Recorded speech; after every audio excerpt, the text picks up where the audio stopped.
Senadores comentam decisão dos deputados de aprovar o Distritão e um fundo para financiar campanhas eleitorais. Instituição Fiscal Independente amplia a previsão de déficit nas contas públicas em 2017. Ministro nega que a BIM tenha espionado Edson Fachin, do STF. Destaques desta edição do Senado Notícias.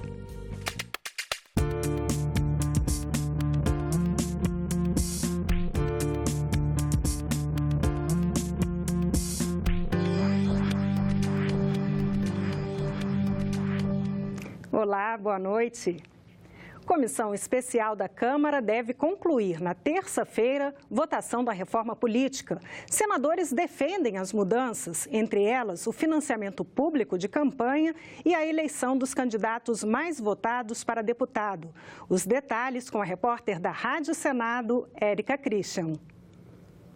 Entre as novidades está o financiamento público, que terá 3 bilhões e 600 milhões de reais. A repartição dos recursos dependerá do tamanho do partido e das bancadas na Câmara. O senador Aécio Neves afirmou que parte do novo fundo virá das emendas parlamentares. A democracia tem um custo e nós vamos buscar esses recursos no próprio processo político. Recursos de emendas parlamentares é uma ideia, enfim, recursos que já estão sendo gastos em atividades políticas poderão compor esse fundo, porque senão não existirão eleições. Se você não tem um financiamento privado e não tem um financiamento público, as pessoas não saberão quem são os candidatos, em quem votar. O senador Renan Calheiros avalia que o financiamento público não faz sentido no momento de ajuste fiscal e de cortes no orçamento.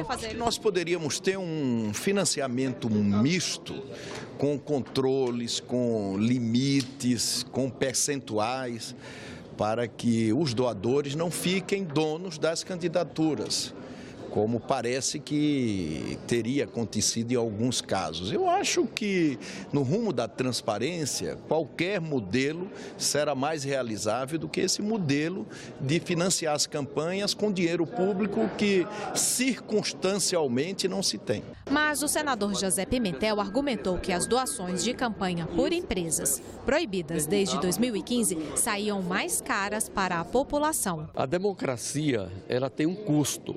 E esse custo precisa ser feito por toda a sociedade. Historicamente, no Brasil, este financiamento foi feito pelo setor empresarial. Era o chamado financiamento empresarial de campanha.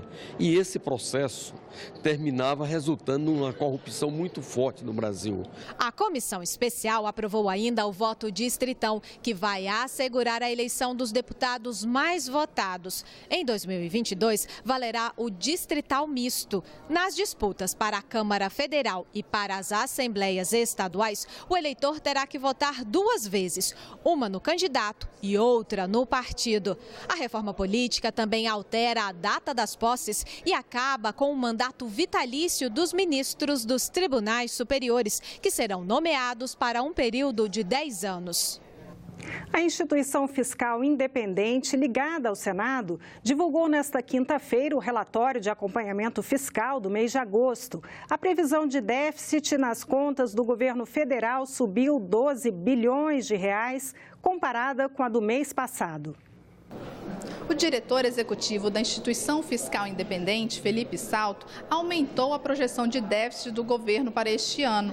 No relatório do mês passado, o rombo nas contas seria de 144 bilhões de reais, mas agora ele calcula que será de 156 bilhões. Para o ano que vem, as contas fecham no vermelho em 153 bilhões de reais. De acordo com Felipe Salto, o ajuste fiscal tem conseguido estancar a sangria nas contas públicas, mas o aumento da arrecadação ainda é incerto, sem a garantia de que vai entrar mais dinheiro em caixa. E com as sinalizações de que o governo vai aumentar as despesas, Felipe Salto calcula que as contas só fechem no azul em 2023.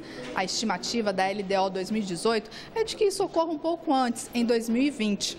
Durante a coletiva de imprensa desta quinta-feira, Felipe Salto apontou que os índices da indústria e do comércio pararam de cair, mas ainda não dão sinais claros de retomada. A boa notícia, segundo ele, é de que o cenário internacional tem se mostrado favorável à economia brasileira.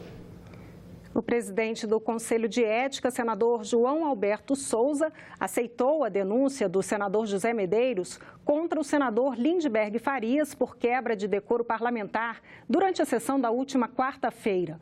O relator do caso será sorteado na próxima reunião do colegiado, ainda sem data marcada.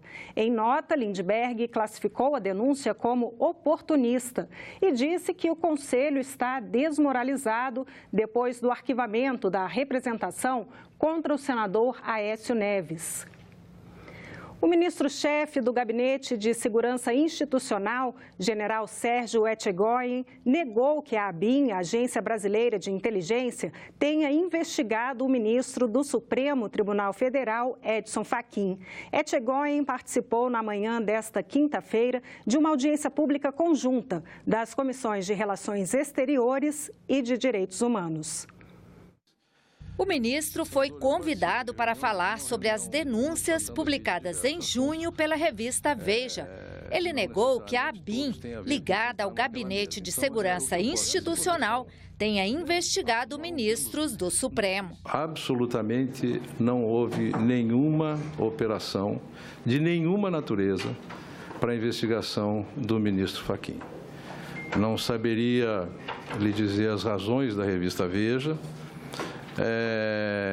Uma acusação desta gravidade precisaria aportar provas que não existiram, precisaria que houvesse na cadeia, na estrutura de comando da ABIN, uma falta de valores éticos, morais e institucionais que não existe, senador. Então, absolutamente, isto não aconteceu. Sérgio Etchegoyen também negou ter participado de reuniões para blindar o presidente Temer. Blindar o presidente da República de investigações sobre corrupção, coordenada e conduzida pela Procuradoria-Geral da República, que está dentre as suas atribuições constitucionais, está entre as atribuições do Gabinete de Segurança Institucional. Blindar o presidente da República não produziu nenhum efeito. Se tivéssemos blindado o presidente da República, ele foi acusado, foi submetido à Câmara de Deputados para uma denúncia contra ele.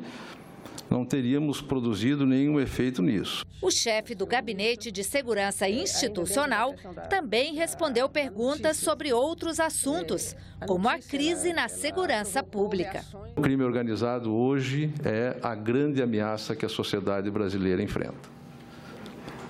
Pela presença nacional, pela capilaridade que ele alcançou, pela estrutura que algumas organizações fizeram. Nós temos na nossa fronteira 4 países que são grandes produtores de droga. Colômbia, Peru e Bolívia, os maiores produtores de cocaína.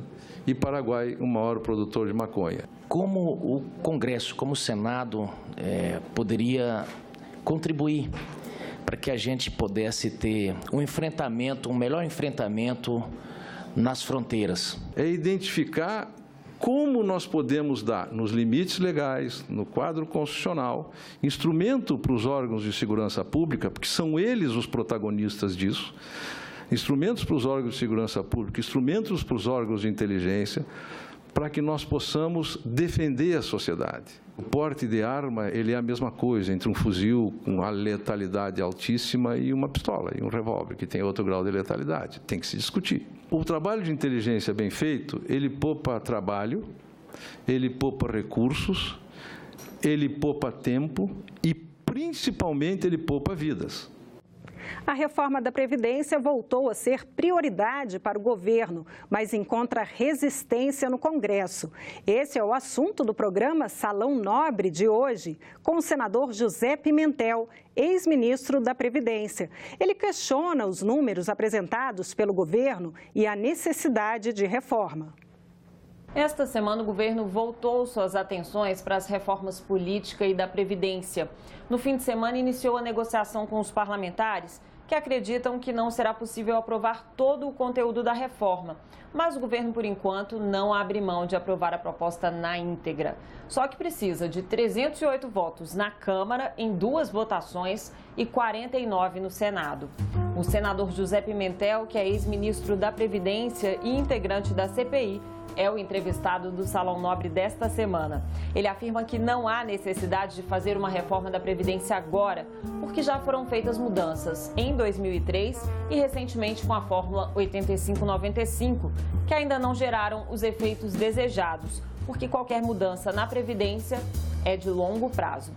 Ele diz que o problema da Previdência é de gestão e apontou também as dívidas previdenciárias como causa no desequilíbrio nas contas. Segundo ele, a primeira grande conclusão da CPI da Previdência é que as empresas maiores devedoras do INSS são também as maiores doadoras de campanhas eleitorais, na época em que o financiamento empresarial era permitido. Essa dívida ativa hoje soma 1,8 trilhão de reais. Nesse montante está incluído também o do INSS. Isso representa 1/3 do produto interno bruto brasileiro. E está na mão de mais ou menos 4 a 5 mil empresas. E quem são essas empresas? Quando você vai ao TSE e analisa as empresas que financiam a campanha eleitoral, são exatamente elas. A entrevista completa vai ao ar às 8 da noite. Não perca!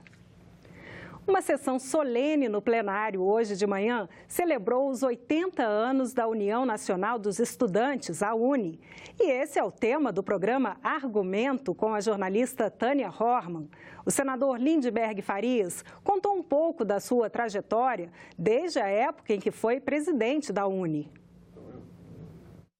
E o que eu quero falar para os estudantes é isso, é que não percam a capacidade de sonhar, a capacidade de se indignar, de lutar. Acho que os sonhos são muito importantes, entendeu? Compromisso com o povo, com os trabalhadores. Eu me revolto muito aqui, ultimamente eu tenho ficado muito indignado, sabe com o quê? Com uma certa... infelizmente, uma parte dos senadores, das elites desse Brasil, não estão preocupados no Brasil estar voltando para o mapa da fome. Tem uma turma cabeça escravocrata. Isso quer dizer que o trabalho do movimento estudantil... A sociedade está demandando esse trabalho? Isso Sim. Quer dizer que a agenda da UNE é uma agenda que demanda? Qual é o desafio de quem preside a UNE hoje? Quão diferente é da sua situação quando presidiu a UNE? Eu acho que tem coisas parecidas, porque é um movimento de resistência. A entrevista completa daqui a pouquinho, logo depois do Senado Notícias. E nós ficamos por aqui. Você pode rever as reportagens desta edição na nossa página na internet, senado.leg.br/TV. Muito obrigada pela companhia. Continue sintonizado aqui na TV Senado.